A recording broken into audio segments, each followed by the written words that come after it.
पहले अगर तो पेरेंट्स पूछेंगे नहीं बच्चे से जी। ठीक है, तो बच्चे में नेगेटिव बिहेवियर्स डेवलप होंगे। फादर है वो बाहर से आते हैं, गुस्सा होता है वाइफ पे होता है बच्चों पे। पेरेंट्स को बच्चे से बात करनी चाहिए कि बच्चे को गुस्सा किस वजह से आ रहा है। ओके। क्योंकि एक हम कहते हैं फ्री टॉक, जी। बच्चे को कुछ भी कह दो कि आप बात करो मेरे से, जी। बच्चा अनकॉन्शियसली जो भी उसके दिमाग में होता है वो बाहर ले आता है। राइट। कि ये हुआ था, मेरे को इस बात पे बहुत गुस्सा था। कई बार तो होता है कि हाथ उड़ा देता है और हम इस बात को मजाक में कर देते हैं, इसने मारा, बट वो सीख जाता है कि अगर मेरे को गुस्सा आ रहा है तो मैं मार सकता हूँ।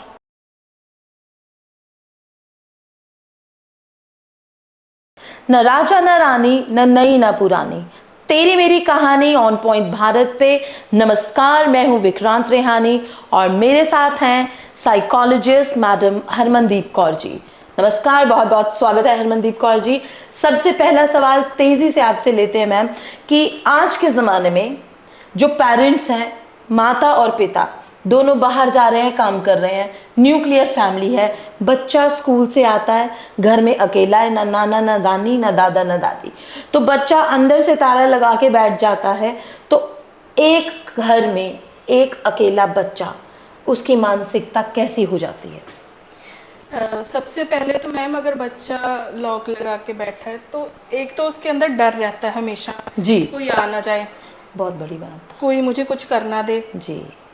फिर होता है कि आइसोलेशन में रहने से ना वो इम्पैक्ट बढ़ जाता है, उनको अकेला रहना पसंद है।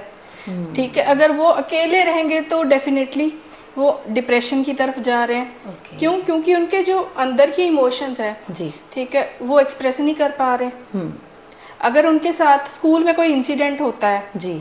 तो उनको रोना आ रहा है, उनको गुस्सा आ रहा है, तो घर आके सबसे पहले वो अपने पेरेंट्स को बताते हैं। अगर वो पेरेंट्स है नहीं तो वो सप्रेस करेंगे अंदर। Right right right. जब तक वो आएंगे वो सो जाएगा, भूल जाएगा, तो वो तो सप्रेस हो गए, अनकॉन्शियस माइंड में चले गए।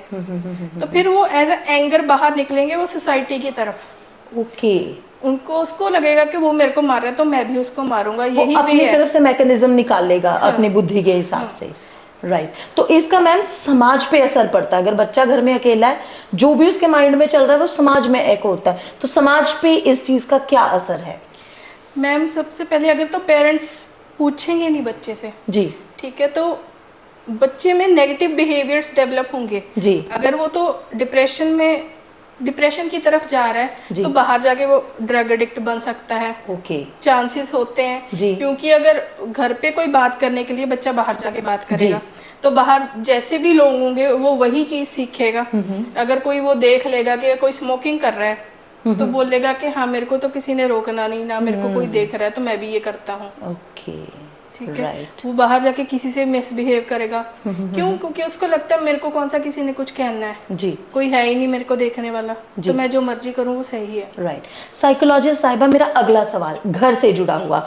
कुछ परिवार ऐसे होते हैं जिसमें माता पिता का आपस में हेल्दी हैप्पी रिलेशनशिप नहीं है, हैप्पी कम्युनिकेशन नहीं है, हस्बैंड वाइफ बीटर है, वाइफ अब्यूज़र है, वाइफ कई बार पलट के गाली दे देती है या वाइफ मार खा रही है, सप्रेसिव है, कई तरफ कोई डोमिनेंट हो जाता है। तो उस चिक चिक का जो घर में कलेश हो रहा है, वायलेंस हो रही है, अनहेल्दी अनहार्मनी वाला जो घर में माहौल है, उसका बच्चे पे क्या असर है? सबसे पहले जो मैम ये जो पेरेंट्स का डिस्प्यूट है कुछ भी है, वो एक वर्ड हम यूज़ करते हैं डिस्प्लेसमेंट। जी। अगर वाइफ हस्बैंड का गुस्सा उसकी तरफ जो भी अपने फीलिंग्स है वो सप्रेस कर रही है तो वो अपने बच्चे पे निकालेगी, उसको मारेगी। ओके। उसको अब्यूज गालियाँ देगी, कुछ भी है। जी जी जी। ठीक है, तो फिर बच्चे के ऊपर नेगेटिव इफेक्ट पड़ रहा है। फादर है वो बाहर से आते हैं, गुस्सा होता है वाइफ पे होता है, बच्चों पे निकालना होता है। ठीक है, इस वजह से फिर बच्चे एंगर वो अंदर दबा लेते हैं कि मुझे मेरा कुछ लेना देना है नहीं, मेरे को मारा, मेरे को भी गुस्सा है। कई बार बच्चे ऐसे होते हैं जो फ्रस्ट्रेट हो जाते हैं कि मेरे फादर मेरी मदर को मारे, तो वो वापसी में अपने फादर को मारते कि क्यों मारा मेरी मदर को। जी जी। कुछ बच्चे होते हैं जो डिप्रेशन में चले जाते हैं। ओके। मेरे पास केसेस है। ओके। वो बच्चे डिप्रेशन में चल गए क्योंकि फादर मदर को अब्यूज करते हैं वो, और उनको लगता है कि वो कुछ कर ही नहीं सकते इस बारे में। अब वो बच्चे हेल्पलेस हो जाते हैं। और एक हेल्पनेस है जो एक लर्नड बिहेवियर है।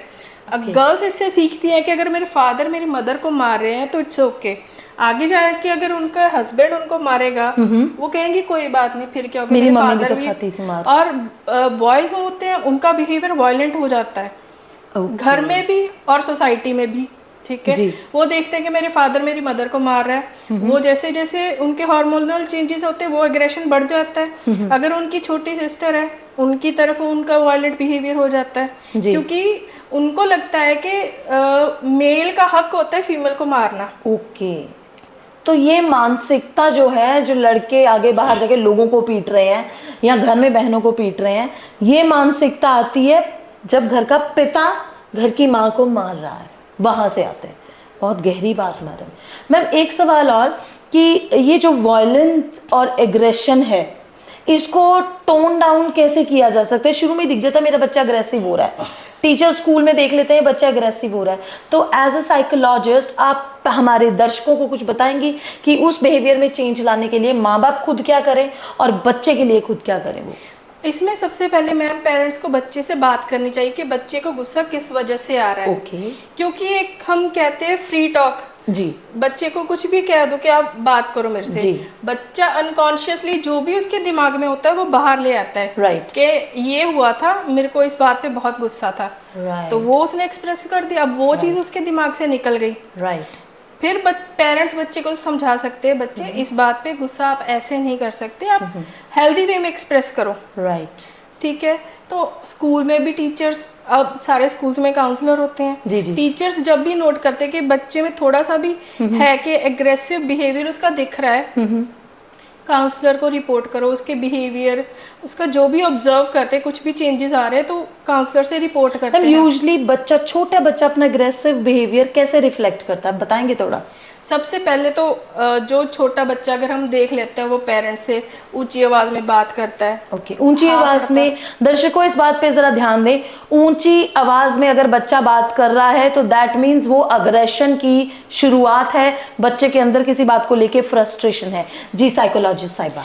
फिर वो कई बार तो होता है कि हाथ उड़ा देता है और हम इस बात को मजाक में कर देते हैं इसने मारा, बट वो सीख जाता है कि अगर मेरे को गुस्सा आ रहा है तो मैं मार सकता हूँ, अगर पेरेंट्स हंस के उस बात को टाल दे तो। ओके, अगर हम थोड़ा उसको समझाएं कि ये चीज गलत है, जी, ठीक है, थोड़ा अगर हम डांट भी देंगे यहाँ पे जी। तो वो सीख जाएगा कि मैंने गलत किया है, मुझे ये चीज नहीं करनी चाहिए। Right right. एक थ्योरी है क्लासिकल कंडीशनिंग में, जी जी जी ठीक है, उसमें है कि हम शेप कर सकते हैं कैसा बिहेवियर बच्चा एग्जिबिट कर रहा है। जी, कि अगर वो कुछ गलत वर्ड बोल रहा है, हम उसको डांटे कि ये चीज नहीं है, वो सीख जाएगा कि नहीं करना मुझे, ये चीज गलत है। प्राइज और पनिशमेंट करके। प्राइज और पनिशमेंट भी उसको होता है कि अगर मैं ये चीज दोबारा करूंगा मेरे को फिर से डांट पड़ेगी, वो सीख जाता है उसको धीरे धीरे। Right right right right. बहुत गहरी बात मैम आपने बताई। इसी के साथ मैम एक और मिलता जुलती एक मेरे को बात याद आ रही है, एक आजकल ना ये टर्म बहुत यूज में आ रही है, हेलीकॉप्टर पेरेंटिंग या शैडो पेरेंटिंग। तो एक तो पहले बताइए ये चीज क्या है और दूसरा इसका बच्चे पे क्या असर होता है?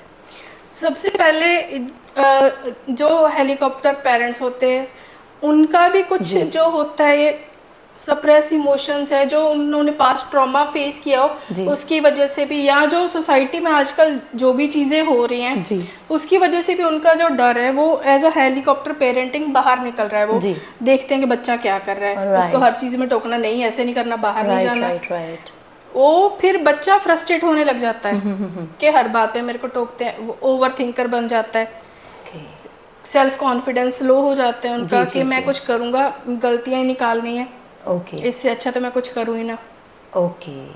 तो यहाँ पे पेरेंट्स को थोड़ा सा अगर वो मैच्योर हो जाते हैं इमोशनली, उनको समझ आना चाहिए कि ये चीज़ अगर मैं करूँगा तो गलत होगा मेरे बच्चे के लिए, आगे जाके जब उसकी डेवलपमेंट होगी बहुत नेगेटिव इफेक्ट होगा उसका इस चीज़ पे। जी जी जी मैम, एक चीज़ कि बच्चों की जैसे जैसे स्कूल की तरफ एज बढ़ रही है तो बच्चों की तरफ ना एक बड़ा एक ये इन्फैचुएशन या दूसरा एक आ जाता है कि क्रश है मेरा, तो ये चीज़ बच्चों में कॉमन होती है। सो उसके ऊपर आप क्या टेक है आपका, टेक्निकली क्या होती है ये चीज़ बताएंगे? मैम जब बच्चे प्यूबर्टी में या एडोलेसेंट में आते हैं उनके हार्मोनल चेंजेस होते हैं जी, उनको जो भी चेंजेस हार्मोन्स की वजह से उनको इन्फेक्चुएशन होती है जी ऑपोजिट जेंडर से, जी तो एज अ क्रश तक तो ठीक है, इट्स नॉर्मल। जी बट अगर वो हो जाता है कि अफेयर हो जाता है बच्चों का, उसके माइट भी चांसेस ये है कि अगर बच्चे को घर से अटेंशन नहीं मिल रही, जी वो जी प्यार नहीं मिल रहा, और बाहर से कोई स्लाइटली वो इमोशंस शो कर देता जी है, जी केयर या प्यारी Care, बात कर दी कोई, रोक टोक करना, जी जी ठीक है ये गलत है ये नहीं, तो बच्चा उसकी तरफ जाने लग जाता है कि मेरे को इधर से नहीं मिल रहा तो मैं इधर से ले लेता हूँ।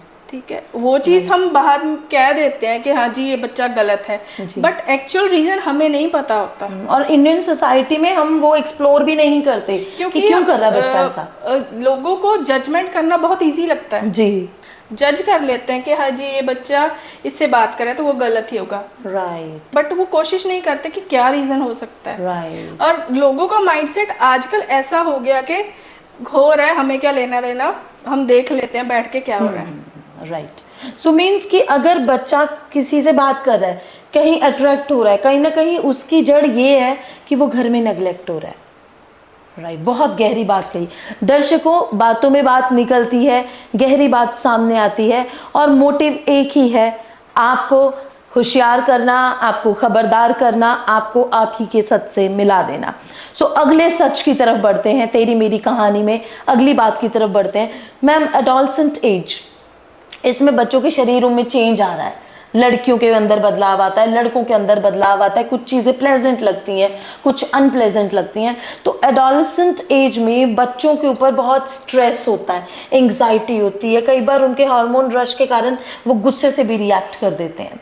तो उस चीज़ के साथ कैसे पेरेंट्स कोप अप करें, ये बताइए। मैम यहाँ पे अगर जब बच्चों में बॉडीली चेंजेस आते हैं, स्पेशली गर्ल्स में, जी पेरेंट्स को उनको गाइड करना चाहिए, उनको पहले से ये चीज़ बतानी चाहिए कि आगे जाके आप में ये चीज़ें आएंगी। तो बच्चों का माइंडसेट है वो पहले से ऐसा हो जाता है कि हाँ मेरे को पहले से पता था ये चीज़ होना है तो मैं इससे कवर अप कर लूँगा, मैं ऐसे इसको मैनेज कर लूँगा, ये कर लूँगी।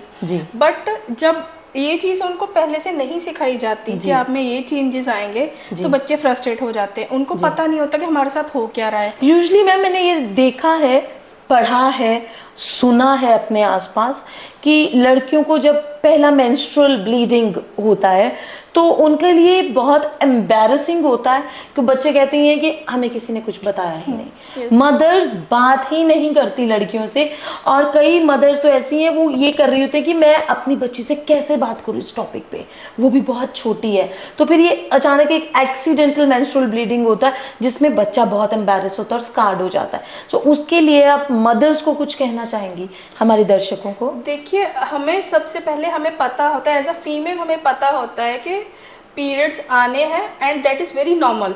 जी ठीक है, हमें वो चीज़ अपनी गर्ल्स को, अपनी बेटियों को बतानी चाहिए कि आपको इस एज में ऐसा होगा, ताकि वो माइंडसेट उनका वैसा रहे।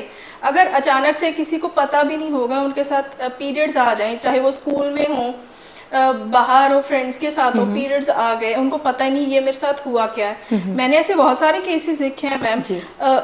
अगर मदर जो बच्चे को गाइड नहीं करती कि आपको पीरियड्स आने हैं, और लड़की को पीरियड्स आ गए और दे थिंक कि उनको कैंसर है, यस इट हैपेंस जी।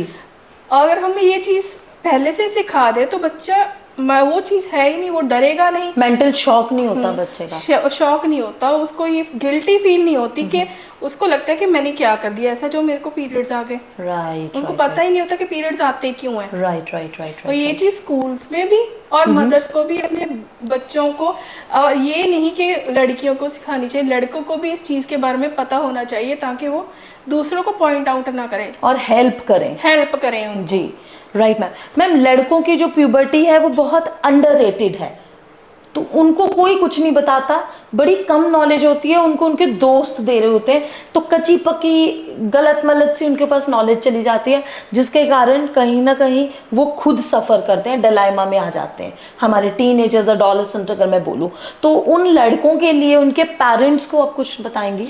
देखिए, सेम जैसे लड़कियों के साथ होता है, लड़कों के साथ भी सेम, उनके बॉडीली चेंजेस होते हैं, उनके इमोशनल चेंजेस हो जाते हैं, हार्मोनल चेंजेस होते हैं। उनको ये नहीं पता कि मेरी बॉडी में चेंज हो क्यों रहे हैं जी। और इस वजह से वो फ्रस्ट्रेट होते हैं और गुस्से की तरफ वो ज़्यादा उनका झुकाव हो जाता है कि मैं हर चीज़ जो भी इमोशन है गुस्से से बाहर निकाल सकता हूँ। अगर पेरेंट्स, फादर, मदर कोई भी उनको एक्सप्लेन करेगा कि आपकी बॉडी में चेंजेस आने हैं एंड दैट इज नॉर्मल, आप जो भी फील करोगे आप मेरे से बात करो। अगर हम ओपन कम्युनिकेशन रखेंगे बच्चों के साथ तो बच्चों कभी गलत रास्ते पे जाएंगे ही नहीं। बच्चे बाहर जाते कुछ भी होता है वो बाहर लड़कों के बताएंगे, लड़कों को जाके मेरे साथ ऐसा हो रहा है, तो वो कुछ भी गलत है जो बच्चे के दिमाग में भर देंगे। जी जी ठीक है, स्पेशली जो उनकी एज से बड़े होते हैं वो उनको बताएंगे भैया मेरे साथ ऐसा हो रहा है, उनका दिमाग में ऐसा है वो ऐसा बता देंगे, उल्टा पुल्टा भी बता सकते हैं, उल्टा पुल्टा बता देंगे तो वो बच्चा वही मान लेगा। राइट। सो मैम, प्यूबर्टी की एज में पेरेंट्स का बच्चों से बात करना जरूरी है, बहुत ज्यादा जरूरी, खुल के बात करना जरूरी है। प्यारे दर्शकों, इस पे ध्यान दो, जब आपके बच्चे प्यूबर्टी की स्टेज में हैं, एक बचपन से जवानी की दहलीज में जा रहे हैं, शरीर में बहुत चेंजेस आते हैं, मानसिक तौर पे बहुत खलबली भी होती है, स्ट्रेस भी होती है, उस स्टेज पे पेरेंट्स का अपने बच्चों के लिए होना, उनके साथ होना, उनसे बात करना बहुत ज़रूरी है। मैडम, इस टॉपिक को आपने बहुत अच्छे से हमें समझाया। मेरा जाते जाते आपसे एक सवाल और, पेरेंटिंग वैसे तो बहुत मुश्किल है, it takes a village to raise a child. एक अच्छे पेरेंट बनने के लिए अपने बच्चों को कैसे हैंडल करें, 2-3 जाते जाते हमारे दर्शकों को टिप्स बता दें। सबसे पहले तो अपना माइंडसेट ओपन रखिए। जो भी आजकल जैसे भी सोसाइटल नॉर्म्स हैं, जो भी आजकल चल रहा है, डेवलपमेंट हो रही है, अपडेटेड है, अपना माइंडसेट वैसा रखें। ठीक है, ओपन कम्युनिकेशन रखें अपने बच्चों के साथ कि बच्चे कॉन्फिडेंट फील करें कि आप उनके साथ बाहर जो भी हो रहा है, कोई कुछ बोल रहा है वो आपको बता दें। ठीक है, मेनली अगर ये चीज हम देखते हैं किसी लड़की के साथ या लड़के के साथ असॉल्ट होता है बाहर, उनमें हिम्मत नहीं होती कि मैं कैसे बताऊं अपने पेरेंट्स को। अगर हम अपने बच्चों के साथ कॉन्फिडेंस ऐसा बिल्ड करें कि वो बच्चे हमें बताएं तो हम बहुत चीजों से बच सकते हैं, अपने बच्चों को राइट गाइड कर सकते हैं। और अगर पेरेंट्स का इन्फ्लुएंस बच्चे पे ज्यादा होगा तो बाहर के जो नेगेटिव इन्फ्लुएंस है वो बच्चे पे आएंगे ही नहीं। हम बच्चे को ब्लेम करते हैं, तूने गलत किया, बट हमें पूछना चाहिए बच्चे के तूने ऐसा क्यों किया, हमें रीजन पता होना चाहिए ताकि हम उसको सही और गलत का डिफरेंस बता सकें। राइट। तो दर्शकों, सबसे बड़ी बात है ओपन कम्युनिकेशन, बात करनी है, बच्चों को समय देना है, बच्चों को सुनना है, प्रीच नहीं करना, पहले उन्हें सुनिए, उनसे बात कीजिए, बच्चों के दोस्त बनिए। हमारे साथ ही counsellor Harman, thank you so much Harmandeep ji, बहुत बहुत आपका शुक्रिया, धन्यवाद।